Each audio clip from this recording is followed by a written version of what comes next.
Hello, we'll be looking at phonics and the English alphabet. A as in angry, alligator. B as in B, battling.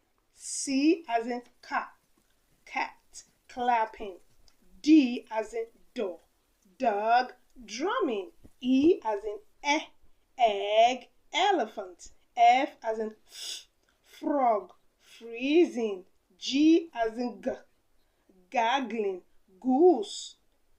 H as in horse, house. I as in iguana, ink. J as in jelly, jumping.